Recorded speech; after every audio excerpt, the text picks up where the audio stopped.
Olá, bom dia, boa tarde, boa noite. Sejam bem-vindos e bem-vindas e bem-vindos ao canal Tocando o Coração, Enxergando a Alma. Hoje eu tenho o prazer de estar aqui, com a Débora e com o Paulo, aqui em Torres, para poder falar um pouquinho sobre cultura e sobre literatura. Mas antes disso, eu convido vocês a compartilharem, a curtirem o canal, a se inscreverem, e ativarem as notificações, para que sempre que eu estiver colocando um novo vídeo, vocês possam estar recebendo. Então, Débora Fernandes e Paulo Tim, olha que bacana. Vocês sabem que eu tenho já algum tempo perambulado, por alguns locais, e aqui pelo litoral gaúcho, para poder estar conversando então sobre a questão da literatura, da cultura e da arte. Então gostaria, que vocês pudessem falar um pouquinho sobre isso, de como é, aqui em Torres, que pontos que vocês sentem que é importante, da gente fomentar a questão da literatura e da cultura, tão importante nos nossos tempos, Então, sejam bem-vindos e bem-vinda ao nosso canal. Débora? Muito obrigada, Patrícia. Também seja bem-vinda à nossa região aqui, e é um prazer enorme. Vamos falar de cultura aqui das nossas cidades. A gente fala nossas cidades porque a gente tem um pouco de diversidade aqui, que tem uma amplitude, que cidade-mãe, como Torres, e tem umas quantas outras cidades que são aglomeradas. E foi uma cidade desde muito sempre, uma cidade antiga. Muitas vezes vamos falar da história do Rio Grande do Sul e acabo falando sempre do centro, mas esquecendo que para chegar desde muito sempre na estância de São Pedro, entrava por aqui era a porteira, Então a história do Rio Grande do Sul inicia e começa por aqui, sempre passou por aqui, E desde o princípio teve muitas manifestações, desde lá da sua concepção enquanto sítio das Torres, a manifestações antigas, que é filhas do Manuel Ferreira Porto, um dos fundadores, faziam saraus. Depois tivemos teatros aqui, então desde a sua concepção histórica, a banda municipal, que recebia os turistas há mais de 100 anos, quando iniciou a atividade turística, E isso vem perpassando, todas as pessoas que vêm, trazem as suas raízes culturais e que levam também, então essa troca. Então Torres sempre foi uma cidade de passagem, que as pessoas passavam, iam embora, vinham morar e continua sendo até hoje. Então ela está sempre numa efusão cultural e reconstrução. Assim, é também a nossa história de vida, Tenho raiz em Torres, eu só não nasci aqui, mas meus pais, meus avós, bisavós, todos nasceram aqui. Então, meu bisavô gaiteiro, meu avô tocava na banda municipal do falecido maestro Ludgero. Então, tem toda uma questão, A minha mãe contava que ela dançava pau de fita, mas não caía na minha cabeça por que ela dançava pau de fita se não existia CTGs naquela época que ela era criança. Porque o pau de fita foi levado daqui do litoral e introduzido nos CTGs depois na década de 70. E a minha mãe era nascida em 1950, então quando ela era criança, adolescente, não existia CTG. O CTG que foi entrar na década de 80, final de 80, 90. Então só depois que a gente foi saber lá pelas escritas do Dante Laetano, que já era uma manifestação cultural açoriana do litoral norte, que era pau de fita, entre outras danças, Então a cultura aí tem essa coisa de ser resiliente, Voltar sempre e não deixar se abater, morrer nunca, A gente tem aí os gregos para nos dizer isso, E então aqui a gente tem sempre muitas manifestações culturais e quando está para ser esquecido o povo se junta e embora não tenhamos, hoje a gente sofre por falta de equipamentos de cultura, que quando a gente fala equipamentos, a gente não tem palco, por exemplo. um palco municipal. A gente está sem centros, né, de expressão, mesmo particulares, né, que a pandemia nos tirou aí alguns lugares que nós nos encontrávamos e manifestávamos, que foram tentando resistir a nossa própria Casa do Poeta, né, a nossa livraria a gente teve que fechar. Teve o Centro Cultural da Dona Celina Tencaten também, que tinha grande manifestação, também teve que fechar. O Quintal da Dindinha também, o Mova. Então, mas a gente vai surgir. Eu acredito que vai surgir porque nós estamos naquela fase de muito... Precisamos, né? Estamos com saudade, precisamos. Vai surgir. Vai surgir. Acredito que sim, que logo a gente vai estar conseguindo se manifestar aí de muitas formas. Hoje está acontecendo na cidade o 13º Festival de Balonismo e tem bastante atividades culturais da terra também acontecendo. Não com o prestígio que deveria, não com o merecimento que deveria, mas está acontecendo. E em breve, acredito que sim. Nós tivemos aqui uma fase muito importante também, que foram as Semanas da Arte, né? Que teve um grupo de mulheres muito ligada a artes plásticas, que foi muito importante. E, de repente, é um movimento que dá para retomar. Pensamos, a gente teve também a Feira do Livro, bem considerável, grande, tão importante quanto a de Porto Alegre, não comparando, mas também. E acredito que em breve vai estar tudo nos eixos novamente, né? Agora vou passar para o Paulo um pouquinho, senão a gente fica falando. Fala do novo projeto aí da rádio. Ah, sim. Bem, eu sou Paulo Tim, eu sou professor universitário, aposentei, passei um tempo em Goiás e tinha muita vontade de voltar para o Rio Grande. Eu tenho muita ligação no Rio Grande, que eu, embora não tenha nascido no Rio Grande, sempre fui muito ligado à história, à literatura, à minha vida, os primeiros anos, sempre, né, de universidade, eu tinha muita vontade. Então vim aqui para Torres e gosto muito da cidade, me surpreendo assim, de ver muita coisa acontecendo, outras acontecidas, né? Torres tem uma boa presença, como a Débora falou, no campo de artes plásticas, temos vários artistas plásticos aqui, que já, alguns até já vivendo da sua arte, né? No campo da literatura, temos boas expressões locais. A primeira escritora, que é a Jovita Esquina, escreveu Torres Minha Paixão, que é um emblema da cidade, né?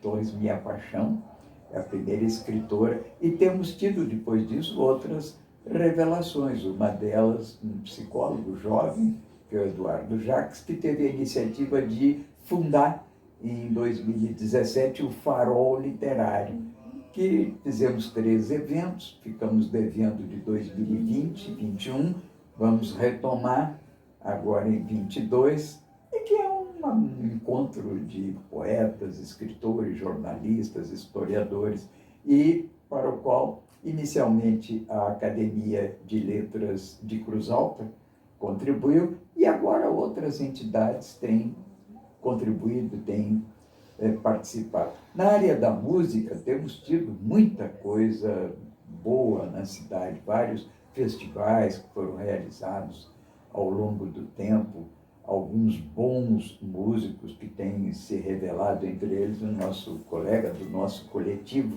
da rádio, que é a Rádio Cultural FM, que é um projeto coletivo que agora temos, é uma rádio comunitária, mas que está, quem queira ouvir, pode olhar aí, TV Cultural, né, que está em todas as, nas redes, né, em todas as plataformas, que é o Inaldi Ferrari. Bom, e ele, junto com a esposa Rose, que também é do coletivo, desenvolveram também o projeto Poesia na Escola, que tem revelado muita gente nova na rede, que é um projeto que já tem 12 realizações, né, anuais, e que já está bastante consagrado.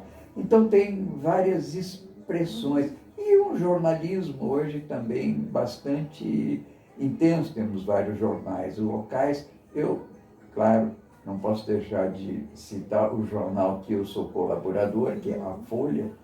Então eu me faço um pouco também de jornalista, mais do jornalismo político, né?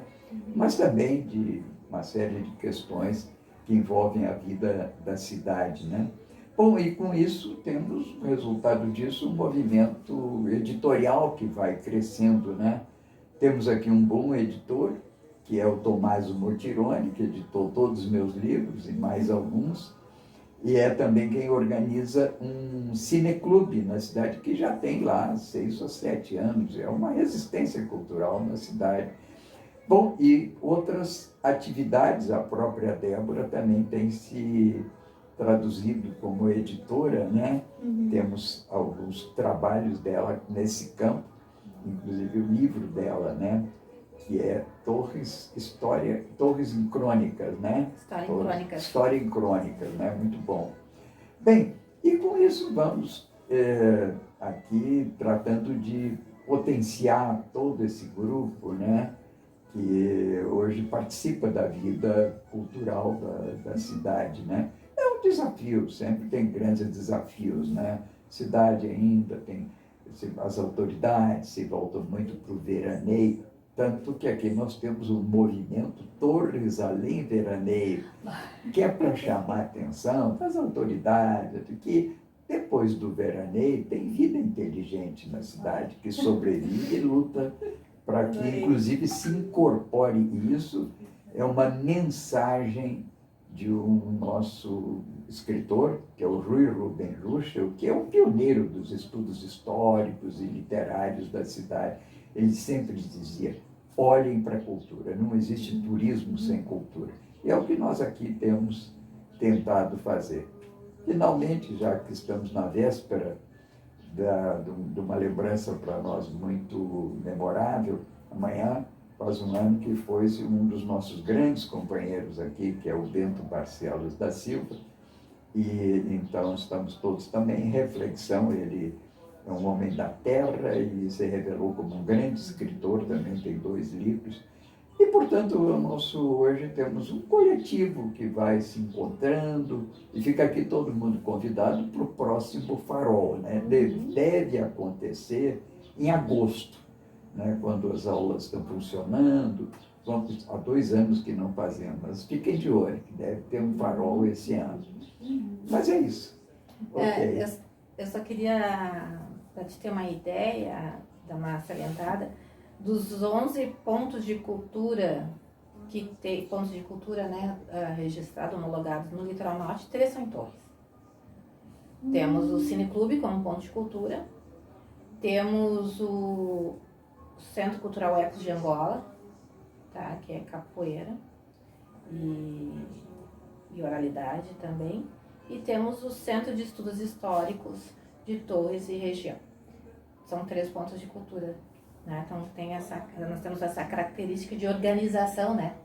Não só de manifestação, mas também de organização. E a questão dos estudos históricos daqui na região é uma coisa muito consistente, assim, muito forte, porque temos muita publicação. Acho que o Ruschel deixou um legado muito grande. Eu sou de uma geração que eu cresci lendo o jornal, e ele tinha uma coluna que contava histórias, fatos da história de Torres, toda sexta-feira. Então a gente já esperava o jornal para ler, né? Então eu era adolescente e lia Ruschel, e mesmo não sabendo na época quem era o Ruschel direito, assim, com 15, 16 anos, aquilo fica na nossa memória, né? E depois a gente vem retomando, né? O primeiro livro que eu ganhei também já tinha 17 anos, do livro do Ruschel e da mãe dele, Dona Dalila, isso fica na memória. Então, isso é muito fácil, as pessoas estão sempre voltando a ler o Ruschel, pesquisando. Então, o Jorge Herman, que é um outro colaborador também, um artista plástico, também tem Crônicas da Cidade, eles trabalham com Crônicas da Paisagem, né? Claro. E ele chama a gente os memorialistas, né? Que vem trazendo, não deixa essa memória se perder, que era o Bento, eu, o Tim, né? A Dona Maria Helena, então são os memorialistas, que mesmo sem uma formação, eu chamava de historiadores amadores, ele vem trazendo um memorialista, eu acho que eu gostei mais. Eu acho que eu gostei mais, que está sempre trabalhando. E a gente vai entrar também com um projeto, uma vez por mês, na rádio, conversando com a história, com essa questão de entrevistar o pessoal que pesquisa, trazendo a história para maio agora a gente começar, porque eu estava até interessada na questão da filmagem, porque nós queremos filmar e colocar nos canais, né? A gente já tinha esse projeto quando eu fui diretora de cultura, que nós trouxemos gravações e deixamos gravado muita coisa interessante. Com a entrevista a gente vai retomar isto, porque ali isso fomentou também, a partir do Conversando com a História, que inclusive levamos um prêmio Memória lá no CODIC, com o CODIC, né, da FAMUR, levamos o prêmio Patrimônio e Memória, que a gente acaba achando que patrimônio é só aquilo que a gente consegue ver e a memória é um patrimônio enorme. E surgiram muitos livros depois disso. Então, à medida, é isso que tu falaste, à medida que a gente fomenta, discute, conversa, vai surgindo outras coisas. Surgiram muitos livros a partir disso, né? O Bento, o próprio Bento, que era o nosso fomentador, que lia, ele passou a escrever e a publicar o livro depois do Conversando com a História. Então, isso, a gente entende que isso é um legado que a gente não pode deixar apagar e deixar, é uma forma de fomentar, não só um projeto, vamos agora, incentivar, mas como? E é uma metodologia, né? Conversar, debater é uma metodologia. Aqui, para finalizar, a pena ia lembrar o seguinte, que o Rio Grande começa por aqui, aquilo que ela falou, né? Porque dá-se às vezes como origem do Rio Grande do Sul o presídio do Rio Grande, mas o presídio do Rio Grande foi 100 anos depois que já os primeiros, que eram bandeirantes e padres jesuítas, e os vicentinos desciam e chegavam aqui. Não deixaram uma boa lembrança, não. Entende? Calcula-se que eles dizimaram a população indígena dessa época, que foi de 1630, 20 em diante, né?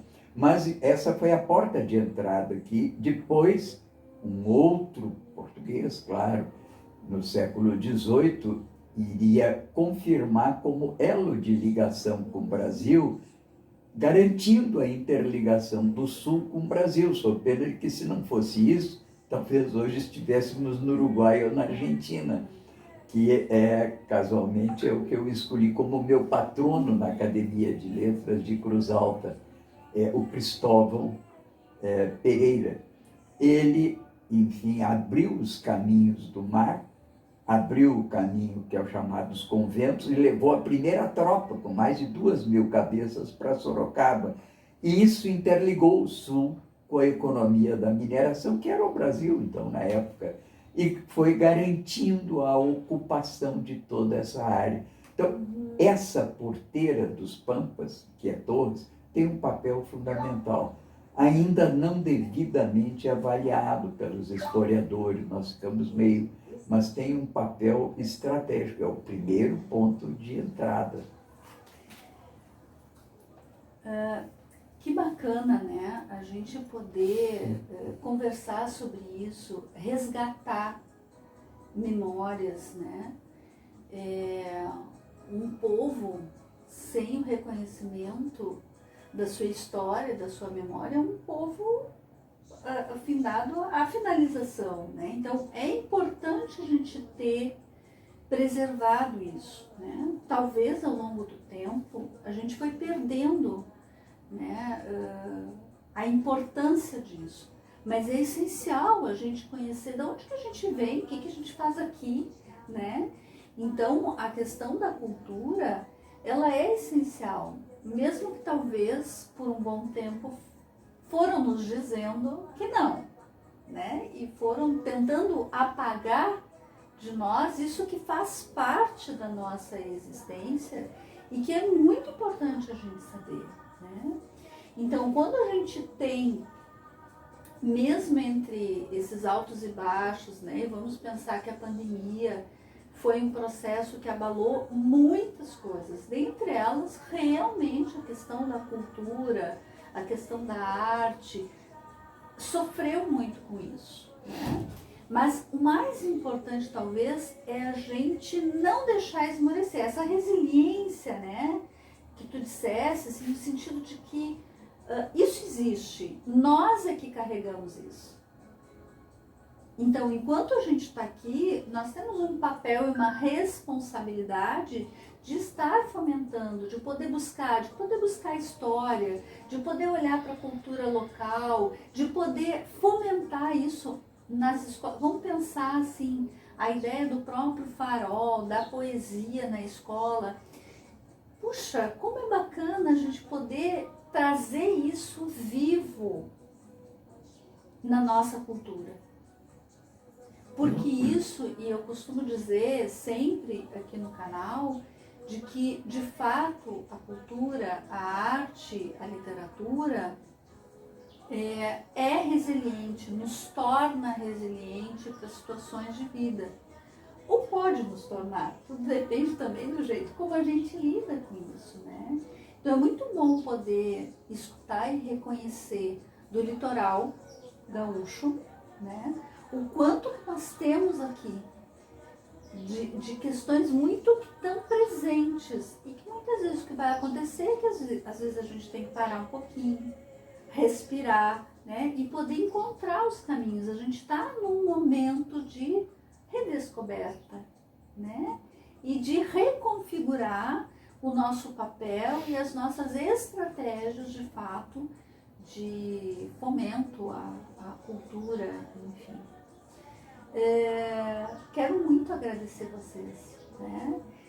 Eu tenho passado desde ontem, eu estive na rádio, né? Então assim, conversei com a Débora, estive lá no programa da Débora, fui tão bem recebida na rádio, né? O Paulo também já foi me contando milhões de coisas.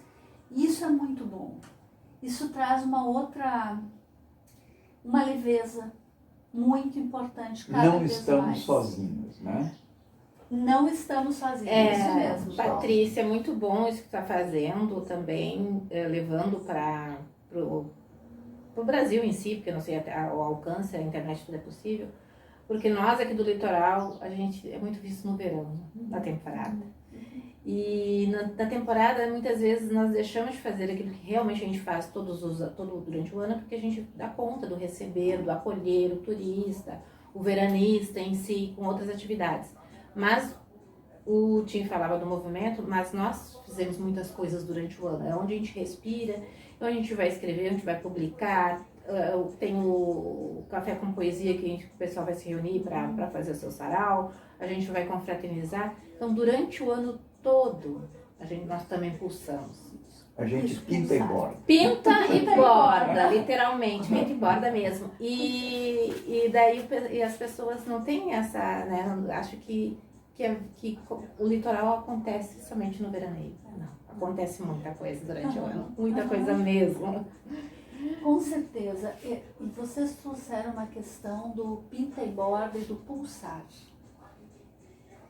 A pulsação é isso, é algo contínuo, né? Permanente. E que, independente da gente enxergar, tá ali. Tá vivo, né? Então, de fato, o litoral, às vezes, ele aparece, entre aspas, na época de verão. Mas ele pulsa a vida. Então, a gente poder se alimentar disso e reconhecer isso é essencial. Assim como, muitas vezes, a serra não pulsa somente no inverno. Né? Então, cabe a todos nós podermos fazer esse movimento, né? Pintar e bordar o ano inteiro, com tudo que a gente tem direito. Porque assim, eu vou falar isso que eu acho que eu já falei em outro momento, nós não temos mais tempo. Esse tempo de ficar assim, se atrapalhando com as coisas, nós não temos. Nós podemos ter aprendido com a pandemia. E nós talvez podemos ter aprendido que a gente tem que valorizar cada momento, cada etapa, fazer essa pulsação girar e viver cada momento que a gente tem. Cultuar relações, cultuar aproximações, porque isso nos torna vivo e dá sentido à nossa existência. Então eu quero agradecer, eu vou passar para vocês poderem fazer as últimas considerações, mas assim, eu quero minha imensa gratidão pelo acolhimento, que vocês me deram aqui e provavelmente outras costuras virão mais à frente. Eu só tenho a agradecer, acho que acredito que o Tim também, dizer que a nossa cidade está aberta, não somente a partir de dezembro, mas está aberto o ano inteiro, acolhendo a todos sempre, e também estamos à disposição. Qualquer coisa é só procurar a gente na rádio, na Cultural FM de Torres. Tem página no Facebook, o Instagram também é Cultural FM 87.5, que é a nossa dial. E no app tanto para Android quanto para Apple, também você pode escutar nossos programas, né? E nos buscar nas redes sociais, Débora Fernandes, com sugestão, na medida do possível a gente não consegue responder na hora, né? Mas a gente tá aberto a todas, né? E se tiver vindo para Torres, nos procura também, vem se juntar a gente. Venham a Torres, mas conheçam, não é? Conheçam os torrenses, conheçam aquilo que vocês podem levar como imagem da vida que existe aqui, entende? Que sobrevive depois do verão, entende? Que produz arte, produz cultura, produz a vida social como em qualquer outra cidade, né? Que não é apenas um lugar de dar uma passada no verão, mas é um lugar para curtir realmente, porque faz parte do Rio Grande do Sul, faz parte da nossa cultura brasileira, latino-americana, estamos perfeitamente integrados, contribuindo para tecer esse amanhã que é o nosso futuro no continente. Exatamente. Muito obrigada. Né? Acho que vou levar daqui, estou levando daqui algo que alivia a alma, né? E com certeza todos, todas, todes que estão aí nos acompanhando também. Então, até o próximo vídeo, né? E que a gente possa levar e ter a sabedoria de que a pulsação somos nós que fazemos, somos nós que damos o ritmo. E que é muito importante a gente cultuar e reconhecer a nossa história, a nossa ancestralidade, né? E dar sentido à nossa existência. Eu costumo dizer também que nós não estamos a passeio aqui, nós estamos aqui para uma aprendizagem. Então façamos dos nossos passos uma aprendizagem, tá bem? Então, até o próximo vídeo.